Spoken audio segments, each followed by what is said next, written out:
Overnight কোনো দেশে বৈপ্লবিক পরিবর্তন হয় না, আশা করাও যায় না। কিন্তু আমরা এখন যেটা যাচ্ছি সেটা বৈপ্লবিক পরিবর্তনের আশা, পরিকল্পনা, চিন্তা, এবং সেটা বাস্তব ভিত্তিক পরিকল্পনা প্রণয়ন। সেই জন্যই বলছি ৩১ দফাটা হচ্ছে নীতি, আর এগুলো হচ্ছে পরিকল্পনা, কর্মসূচি। সরকারি পর্যায়ে 4 ধাপে কাজ করা। ফ্রেমিং অফ পলিসি ফার্স্ট, সরকার নীতি ঘোষণা করবে যে আমরা অর্থনৈতিক মুক্তি চাই, আমরা চাই শতভাগ সাক্ষরতা, আমরা চাই শতভাগ শিশুরা স্কুলে যাবে। তাহলে কি করতে হবে? সেজন্য দেশনেত্রী বেগম খালেদা জিয়া করেছিলেন শিক্ষার বিনিময়ে খাদ্য কর্মসূচি। এইটা অন্তত আমাদের মনে হয় মনে আছে এই প্রজন্মের। সেটা পরিকল্পনা প্রণয়নের সময় আমি দেশনেত্রী বেগম খালেদা জিয়ার সহকারী একান্ত সচিব ছিলাম, ঘনিষ্ঠভাবে সেটা আমরা মনিটর করতাম। শিক্ষার খাদ্যের বিনিময়ে শিক্ষা কর্মসূচি। বৈপ্লবিক পরিবর্তন সাধিত হলো দেশে। যেই মা বাবা তার সন্তানকে দারিদ্র্যের কারণে বিদ্যালয়ে পাঠাতেন না, অতি উৎসাহে তিনি পাঠাতেন তার ছেলেকে। আমার এলাকায় হয়েছে, যে ইউনিয়নে সেই কর্মসূচি চালু করেছে তার পার্শ্ববর্তী ইউনিয়নে নাই, ওখান থেকে ছেলেরা এসে মেয়েরা এসে এখানে ভর্তি হয়েছে। পার্শ্ববর্তী ইউনিয়ন। বৈপ্লবিক পরিবর্তন হয়েছে। দেশনেত্রী বেগম খালেদা জিয়া এই কর্মসূচি এবং মেয়েদের জন্য অবৈতনিক শিক্ষা, বৃত্তি, উপবৃত্তি প্রদান, এই কর্মসূচি, এই দুইটা বিশ্বব্যাপী প্রশংসিত হয়েছে, গৃহীত হয়েছে সারা বিশ্বে। বিশ্বব্যাংক এগিয়ে আসলো, বললেন আমরা প্রকল্প সহযোগিতা দেব। প্রধানমন্ত্রী বললেন আমি দেশের টাকা দিয়ে এটা বাস্তবায়ন করব। সেজন্য তিনি দেখেন এগুলো যুগান্তকারী পদক্ষেপ। এগুলোর নাম কর্মসূচি পরিগ্রহণ। প্রথম হয় পলিসি ফ্রেমিং, দ্বিতীয়ত হবে programming, this is called programming. তারপরে হয় ইমপ্লিমেন্টেশনের জন্য প্রজেক্ট প্রণয়ন। প্রজেক্টটা প্রণয়ন করবো আমরা ইনশাল্লাহ, সরকারে যদি যাই আল্লাহর রহমতে, জনগণের সমর্থনে, তখন আমরা প্রজেক্ট প্রণয়ন করব। এটাকে বলা হয় প্রকল্প। চতুর্থ ধাপের বিষয়টা হচ্ছে মনিটরিং এন্ড ইভ্যালুয়েশন, মানে প্রকল্পটা আমরা কিভাবে কার্যকর করলাম সেটা মনিটর করা, ইভ্যালুয়েট করা, ট্রায়াল এন্ড এরর করা, তারপরে সেটা সুষ্ঠুভাবে কাজ হচ্ছে কিনা সেটা পরিকল্পনা কমিশন দেখবে। কয় ধাপ? 4 ধাপ। প্রশিক্ষণ আসলে আমি দিতে চাইনি, এটা যেহেতু সবাই রাষ্ট্র পরিচালনা করবে ভবিষ্যতে, সেই জন্য কথাগুলো এখন বলা। বিএনপি, আমরা দেশের মানুষের কাছে সমর্থন চাইছি, ভোট চাইছি। জনগণ আমাদের কাছে কি চায় তা তো আমাদের দিতে হবে। আমরা তো কেবল ধর্মের একটা ট্যাবলেট বিক্রি করতে চাই না। আমরা চাই জনগণের কল্যাণের জন্য, অর্থনৈতিক মুক্তির জন্য আমাদের সুষ্ঠু পরিকল্পনা কি আছে সেটা জনগণের সামনে রাখা। আমি কদিন এলাকাতে ছিলাম, এই প্রথমবারের মতো ক্যাম্পেইন এ গেলাম, নির্বাচনী ক্যাম্পেইন। তা আমাকে বলছে যে আপনারা এই লিফলেট দিয়েছেন, লিফলেটের বিপরীতে আমাদের ওখানে আবার সেই লিফলেটের বিপরীতে ভোট চাওয়ার উল্টা পৃষ্ঠাতে ৩১ দফাটা দিয়েছে। তো বলে যে ভাই সাহেব, এই ৩১ দফা লম্বা চূড়া এত কেমনে বুঝবো, সহজ কথা বলেন। জনগণ বুঝতে চায়, এই সহজ করে আপনাদেরকে বলার জন্য এই 7টা, আজকে 8টা, এই সহজ করে বলার জন্য এগুলা। এখন নগরায়ন, আবাসন, ভূমির সুষ্ঠু ব্যবস্থাপনা ইত্যাদি কঠিন কঠিন শব্দ না বলে সহজ করে আপনারা এই কথাগুলো বলবেন লিফলেট। এগুলো হচ্ছে ৩১ দফার নির্যাস। সবাই বলে সহজ কথা যায় না বলা অতি সহজে, কিন্তু অতি সহজে বলার জন্য এটা। সেজন্য আপনাদেরকে প্রথমেই বলতে হবে, যারা বিনা কষ্টে জান্নাতে যেতে চাচ্ছে সেটার বাস স্টেশন কোথায় একটু আগে জেনে নেবেন। জনগণ এগুলো বোঝে। আমরা যা করছি তা হচ্ছে planning. Planning is half of the job. If you don't plan, you are planning to fail. ছাত্রদল বলে, ইংরেজিতে বললাম। কারণ যদি আমরা রাষ্ট্র পরিচালনার ক্ষেত্রে আগের থেকে পরিকল্পনা প্রণয়ন না করি, তাহলে আমরা ফেল করার জন্যই পরিকল্পনা করলাম। এখন এই কথাটা তো আমাদের ধর্ম ব্যবসায়ী বন্ধুদের উদ্দেশ্যে বলা হয়ে গেল না। তারা কেবলই বলছে যে এখানে একটু মার্কাতে ভোট দিলে তরতরাই জান্নাত। তার আগে ইহকালে কিভাবে চলবে এর কোনো বক্তব্য নাই। কদিন আগে অবশ্য খুলনাতে এক বন্ধুকে যোগদান করিয়েছে, আমি অবশ্য এর বেশি বলবো না। এই তারাও এখন একই কথা বলছে আর কি, বলছে আচ্ছা এর বেশি বলা ঠিক হবে না বোধহয়। মানে যেই দলের কোনো নীতি আদর্শ নেই, কোনো পরিকল্পনা নাই, শুধুমাত্র ধর্মের নামে একটা ট্যাবলেট বিক্রি করে জনগণের সাথে প্রতারণা করার পরিকল্পনা করছে, তাদেরকে জনগণ ইতিমধ্যে চিনেছে, তাদের মুখোশ উন্মোচিত হয়েছে। আমরা বাংলাদেশ জাতীয়তাবাদী দল, যিনি সৃজন করেছেন, প্রতিষ্ঠা করেছেন শহীদ রাষ্ট্রপতি জিয়াউর রহমানের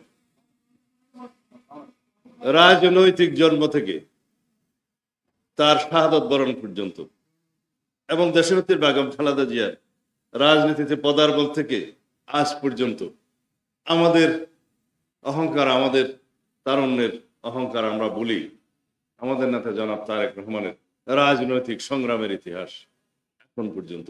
এই তিনটা বিশ্লেষণ করলে 5 মিনিটের মধ্যে বাংলাদেশ মানেই বাংলাদেশ জাতীয়তাবাদী দল। আমি বলেছি গণতন্ত্রের বিকল্প নাম, অপর নাম হচ্ছে বিএনপি। এই কথা বলা যাবে না, কারণ দেশের স্বাধীনতা ঘোষণা দিয়েছিলেন আমাদের দলের প্রতিষ্ঠাতা তৎকালীন মেজর জিয়াউর রহমান।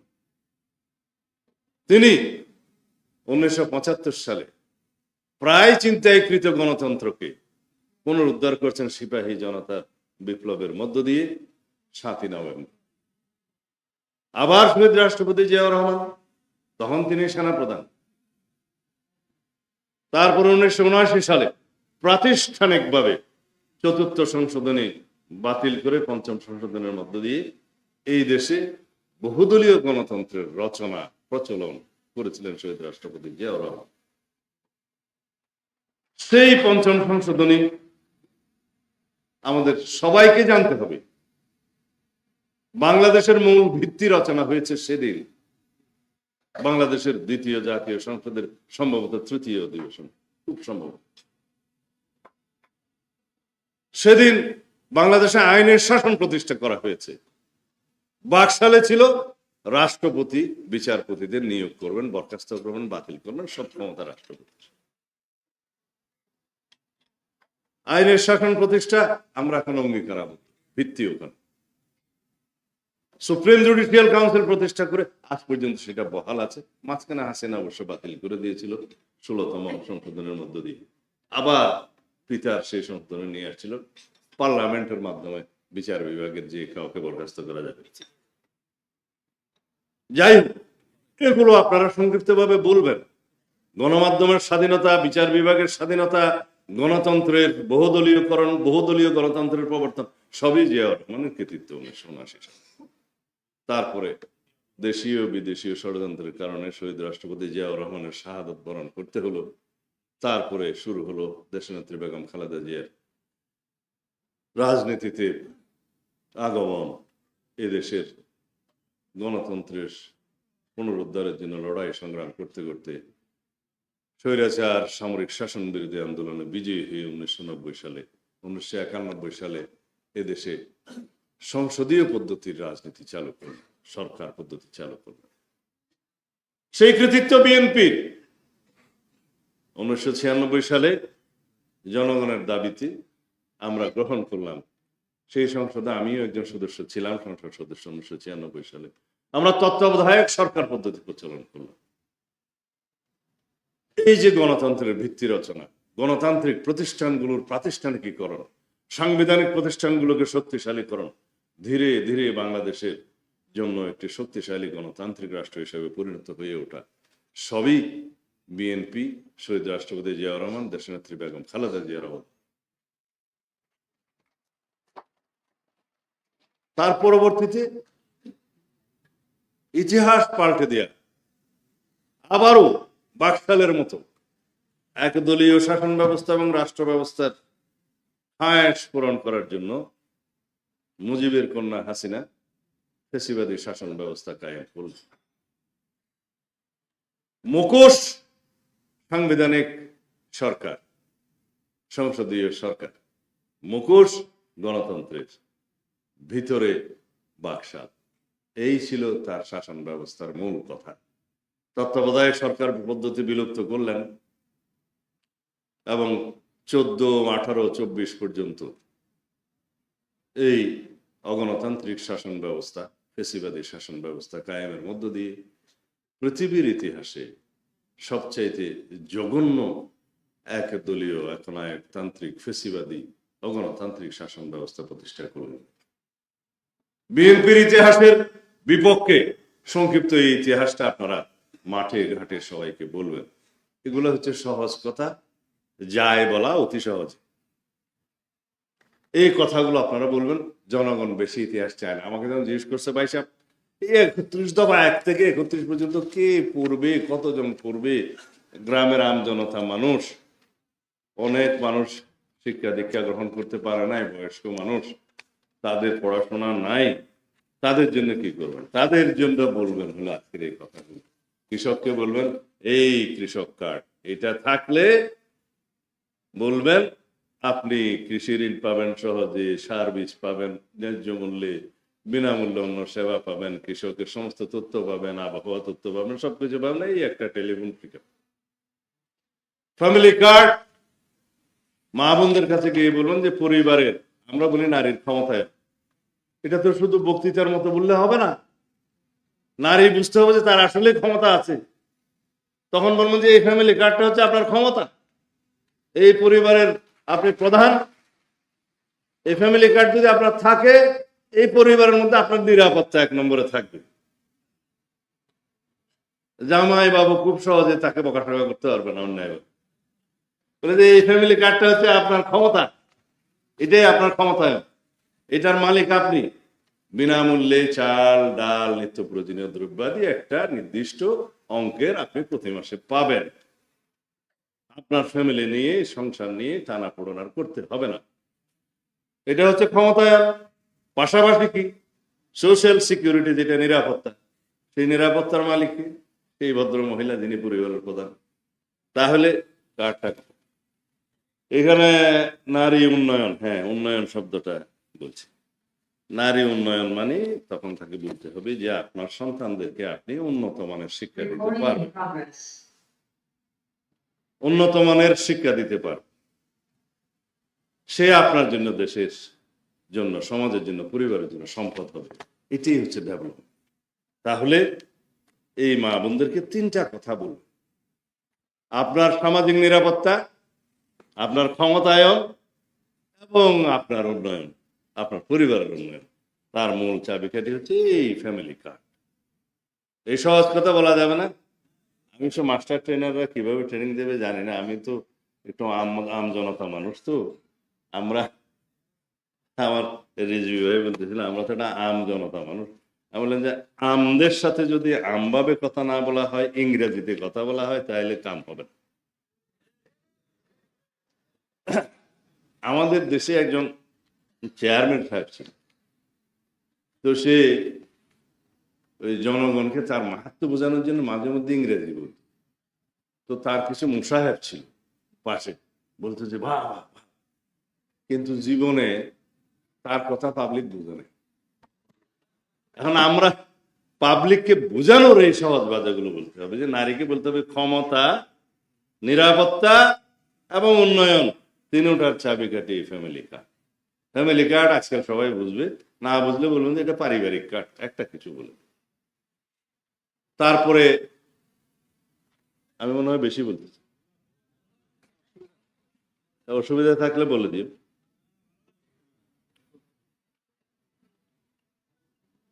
সেই জন্য এই প্রশিক্ষণ কর্মশালার আলোচনা সবার যা কিছুই আমরা বলি, এগুলোকে সহজ করে বলার জন্য অতি সহজে এই কথাগুলো গ্রাম পর্যায়ে ভোটারদের কাছে নিতে হবে। বলতে হবে আমরা এই ইহকালে দিন দুনিয়াতে আপনাদের উন্নয়নের জন্য, এবং বলতে হবে অর্থনৈতিক মুক্তির জন্য, সমগ্র দেশের সকল জনগণের অর্থনৈতিক সামর্থ্য বৃদ্ধির জন্য আমরা এই পরিকল্পনা নিয়েছি। আমরা যদি ওখানে যেয়ে বলি যে শিক্ষাই জাতির মেরুদণ্ড, সবাই মুখস্থ করবে, কিন্তু আসল মেরুদণ্ড সোজা করতে হবে কৃষকের। শিক্ষার মাধ্যমে জাতির মেরুদণ্ড নির্মিত হবে, শক্তিশালী হবে, কিন্তু কৃষকের মেরুদণ্ড যদি দুর্বল হয় সে হাঁটতে পারবে না, যেতে পারবে না। এই কৃষি কার্ডের মধ্য দিয়ে বলতে হবে যে কৃষকরাই যে জাতির প্রধান শক্তি এবং অর্থনৈতিক মেরুদণ্ড, জাতির মেরুদণ্ড, সেটা বিএনপি আপনাদের সামনে তুলে ধরেছে। এই দেখেন, আমরা ক্ষুদ্র কৃষক, মাঝারি কৃষক, বড় কৃষক, এগুলা অনেক বিস্তারিত বর্ণনা ওই মাঠ পর্যায়ে ওইভাবে বলার প্রয়োজন হবে না। বলবেন যে সকল কৃষকই এটা পাবে পর্যায়ক্রমে, আগে প্রান্তিক কৃষকরা পাবে, ক্ষুদ্র কৃষকরা পাবে, সহায়তা পাবে, এটা সরকারি পরিকল্পনায় জানতে পারবে। অত বিস্তারিত না বলে গ্রামের মধ্যে বলতে হবে এই কৃষি কার্ড কৃষকের মুক্তির সনদ। কি বলবেন? এই কৃষক কার্ড কৃষকের মুক্তির সনদ। কৃষক যদি শক্ত হয়, মুক্ত হয়, অর্থনৈতিকভাবে মেরুদণ্ড শক্ত হয়, তাহলে জাতি দাঁড়িয়ে যাবে। এটাই আসলে প্রকৃত বক্তব্য। স্বাস্থ্য কার্ডের কথা ডক্টর জিয়া বলবে, কিন্তু আমরা রোগী হিসাবে একটু বলি, আমরা রোগী হিসাবে সরকারি হাসপাতালে কি কেউ যেতে স্বাচ্ছন্দ্য বোধ করি? এক কথায় বলেন তো। কিন্তু এই স্বাস্থ্য কার্ড প্রচলনের পরে সবাইকে বলতে হবে আপনি খুশি মনে সরকারি হাসপাতালে যাবেন, কারণ আপনার এই নিরাপত্তা দিবে এই স্বাস্থ্য কার্ড। এটা থাকলে ডাক্তার সাহেবরা কোনো হাসপাতালে আপনাকে বিনা চিকিৎসায় ফেরত দিতে পারবেন। এবং আমরা একবার চিন্তা করছিলাম সংবিধান সংস্কার করার সময় যে স্বাস্থ্য সেবা এটাকে মৌলিক অধিকারের অন্তর্ভুক্ত করা যায় কিনা, শিক্ষাকে মৌলিক অধিকারের অন্তর্ভুক্ত করা যায় কিনা, সেটা দীর্ঘ আলোচনা, এই প্রশিক্ষণ আমি এখানে দেব না। কারণ মৌলিক অধিকারে যদি কোনো কিছু অন্তর্ভুক্ত হয়, এটা সাংবিধানিক ভাষা হচ্ছে যে state must ensure that fundamental right through enforcement of law. মানে হচ্ছে যেটাই মৌলিক অধিকার অন্তর্ভুক্ত হবে, রাষ্ট্রকে সেটার শতভাগ নিশ্চয়তা বিধান করতে হবে, যেটা পরিপূরণ করতে হবে। আমরা সেই পর্যায়ে অর্থনৈতিকভাবে এখনো উন্নীত হইনি। সেজন্য আমরা কর্মসূচি পরিকল্পনার মধ্য দিয়ে এটাকে রাষ্ট্রীয় মূলনীতিতে নিয়ে এসেছি। মূলনীতিটাতে রাখলে রাষ্ট্র ক্রমান্বয়ে তার ফিনান্সিয়াল অ্যান্ড কালচারাল যে রাইট সেটা এনশিওর করবে সাংবিধানিকভাবে। তোমাদের সবাইকে তো পর্যায়ক্রমে সংবিধান জানতে হবে, বুঝতে হবে, জনগণকে বলতে হবে, প্রতিনিধিত্ব করতে হবে। এটা হচ্ছে যে সহজ ভাষায় সংবিধান শিক্ষা। যদি কোনোদিন সময় হয়, এভাবে মজলিস মাহফিল ডেকে আমরা আমাদের এই মাস্টার ট্রেনারদেরকে সহজ ভাষায় সংবিধান শিক্ষা দেবো ইনশাআল্লাহ। বিএনপির সাথে তখন কেউ পারবে? সারা দেশে যারা বয়ান দিচ্ছে যে জ্ঞান ভিত্তিক, প্রযুক্তি ভিত্তিক, মেধা ভিত্তিক রাজনীতি করতে হবে, আসলে চর্চা কি আমরা করছি? চর্চা করতে গেলে এইভাবেই দিতে হবে। আমরা বুড়ো হয়ে গেছি, আমরা প্রশিক্ষণ দিয়ে তারপর বিদায় নেব। বিএনপিকে এমন ভাবে জ্ঞান ভিত্তিক, মেধা ভিত্তিক, প্রযুক্তি ভিত্তিক রাজনীতির চর্চা করতে হবে, যাতে করে অন্য কোন সংগঠন ধারে কাছেও না আসতে পারে। শুধুমাত্র গুলিস্তান থেকে পুরানা পল্টন মানি না স্লোগান দিলে হবে? যখন বিরোধী দলেও থাকবো আমরা, তখনও আমাদেরকে জ্ঞান ভিত্তিক এই সমস্ত সংগ্রাম করতে হবে, যুদ্ধ করতে হবে, ফাইট করতে হবে। আজকাল এই যে সোশ্যাল মিডিয়াতে আমি অবশ্য খুব একটা এগুলো দেখি না, এই যে সোশ্যাল মিডিয়াতে চলছে, গালিগালাজ চলছে, চরিত্র হনন চলছে, ক্যারেক্টার অ্যাসাসিনেশন চলছে, এখন পলিটিক্যাল ক্যারেক্টার অ্যাসাসিনেশনের সংখ্যা হচ্ছে তো সবচেয়ে বেশি, এবং কিছু কিছু মিডিয়াতে দেখছি। তা আমরা তো এগুলো ঘাটাঘাটি করি না, কিন্তু তোমাদের বয়স আছে, সবচেয়ে বেশি কাউন্টার ফাইটটা ওখানে দিতে হবে। কারণ যে 2-4 লাইন লেখে কিছু কিছু বুদ্ধা, জানুক আর না জানুক, কেউ কেউ বলে কি জান, আচ্ছা বললো মানে বিদেশ থেকে কেউ কেউ এভাবে এমন ভাবে লিখছে যেন তারাই হচ্ছে সবচেয়ে জ্ঞানের জাহাজ, বাকি সব মূর্খ, এবং তারা যা বলছে এগুলো তাদের একটা ক্লাস চর্বিত চর্বণ করে ছাড়ছে। কোনো অ্যাকাউন্টেবিলিটি না, কোনো রেসপন্সিবিলিটি না, দেশপ্রেমের কোনো বালাই এই দেশের কি হবে সেটা নজরে না। আমাদের সেজন্য সবার আগে চিন্তা হবে আমরা যা লিখছি, যা বলছি, তার দ্বারা দেশের কোনো স্বার্থহানি হচ্ছে কিনা। সেই জন্য আমাদের স্লোগানকে আমাদের নেতা দিয়েছেন, সবার আগে বাংলাদেশ। এর চাইতে সহজ কোনো বক্তব্য আছে? সমস্ত কর্ম পরিকল্পনায়, সমস্ত রাজনৈতিক কর্মসূচিতে, সকল বিষয়ে আমাদের মাথায় থাকতে হবে এখানে আমার দেশের স্বার্থটা উপরে, সবার উপরে বাংলাদেশ। সেটা পররাষ্ট্রনীতি হোক, সেটা যুদ্ধনীতি হোক, সেটা অন্যান্য কূটনৈতিক বিষয় হোক, দ্বিপাক্ষিক সম্পর্ক হোক, বহুপাক্ষিক চুক্তি হোক, আন্তর্জাতিক ট্রিটি হোক, মেমো অফ আন্ডারস্ট্যান্ডিং হোক, সব জায়গায় আমাদের দেশের স্বার্থটা আমরা উপরে রাখবো। সেই জন্য আমরা সবার আগে বাংলাদেশ, এই নীতি। আমরা আসলে রাষ্ট্রপতি জিয়াউর রহমানের অনুসারী, আমরা দল করি বাংলাদেশ জাতীয়তাবাদী দল। সেই দলের প্রতিষ্ঠাতা এদেশের সর্বশ্রেষ্ঠ মুক্তিযোদ্ধা, সেই দলের প্রতিষ্ঠাতা এদেশের স্বাধীনতার মহান ঘোষক, সেই দলের প্রতিষ্ঠাতা বহুদলীয় গণতন্ত্রের প্রচলক, সেই দলের প্রতিষ্ঠাতা জীবন দিয়েছে দেশের জন্য, সেই দলের প্রতিষ্ঠাতার রক্তের উপর দাঁড়িয়ে আমরা বাংলাদেশের রাজনীতি করি, যার রক্ত বাংলাদেশের মাটির গভীরে পুঁতিত হয়েছে, গণতন্ত্র শক্তিশালী হয়েছে। আজ পর্যন্ত তার সুযোগ্য উত্তরসূরি হিসেবে আমাদের নেতা জনাব তারেক রহমান আন্দোলন সংগ্রাম করতে করতে, ত্যাগ স্বীকার করতে করতে, রাজনৈতিকভাবে অভিজ্ঞ হতে হতে, ফেসিবাদ বিরোধী এই গণতান্ত্রিক আন্দোলনে শীর্ষ নেতা হিসাবে পরিচালনা করতে করতে যে রাজনৈতিক জ্ঞান এবং মেধা সম্পন্ন হয়েছে, আমরা তাকে অহংকারের সাথে বলতে পারি, যার ধমনীতে শহীদ রাষ্ট্রপতি জিয়াউর রহমানের রক্ত প্রবাহিত, যার ধমনীতে দেশনেত্রী বেগম খালেদা জিয়ার রক্ত প্রবাহিত, যার কর্মপরিকল্পনায়, মেধা, জ্ঞানে, শ্রমে বাংলাদেশের স্বার্থ ছাড়া আর কিছুই নেই, তিনিই কেবল বলতে পারেন সবার আগে বাংলাদেশ। আমরা সেই সবার আগে বাংলাদেশ প্রতিষ্ঠা করি, গণতন্ত্রকে শক্তিশালী ভিত্তির উপরে আমরা কায়েম করি, গণতান্ত্রিক প্রতিষ্ঠানগুলো শক্তিশালী ভিত্তির উপর নির্মাণের মধ্য দিয়ে, সাংবিধানিক প্রতিষ্ঠানগুলো শক্তিশালী ভিত্তির উপর নির্মাণের মধ্য দিয়ে কেবলই বাংলাদেশের শক্তিশালী গণতান্ত্রিক আগামী রাষ্ট্র বিনির্মাণ হতে পারে, সাম্য এবং ন্যায় বিচার ভিত্তিক বাংলাদেশ বিনির্মাণ হতে পারে। সেই বাংলাদেশ বিনির্মাণের জন্য আমাদের আপনাদের সবাইকে আগামীতে ভোটাধিকার প্রয়োগের ক্ষেত্রে সবাইকে সচেতনতা সৃষ্টি করতে হবে। সেই কাজটাই আপনারা করবেন।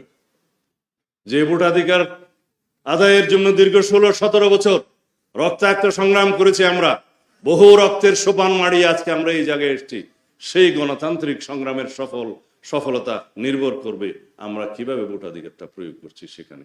এই রাস্তায়, এই গণতান্ত্রিক উত্তরণে যারাই বাধার সৃষ্টি করবে বিভিন্ন আইনি বিনিয়ে, তাদেরকে জনগণ প্রত্যাখ্যান করবে বলে আশা করি। খোদা হাফেজ। বাংলাদেশ জিন্দাবাদ। ও আমাকে বাংলাদেশ জাতীয়তাবাদী দল জিন্দাবাদ। এখানে কি সবাই ছাত্র দল? বাংলাদেশ জাতীয়তাবাদী ছাত্র দল জিন্দাবাদ। আমি আমার এই বক্তব্যের মধ্য দিয়ে আজকের এই মহান কর্মসূচির শুভ উদ্বোধন ঘোষণা করলাম।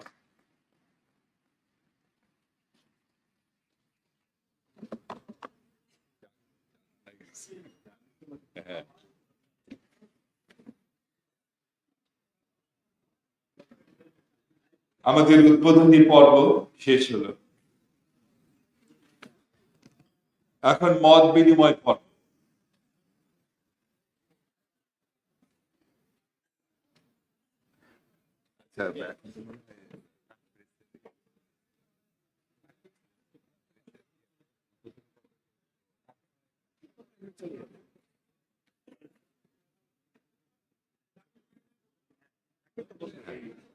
প্লেস চলে যেতে পারে। এই শামিল ভাই, সংগ্রামী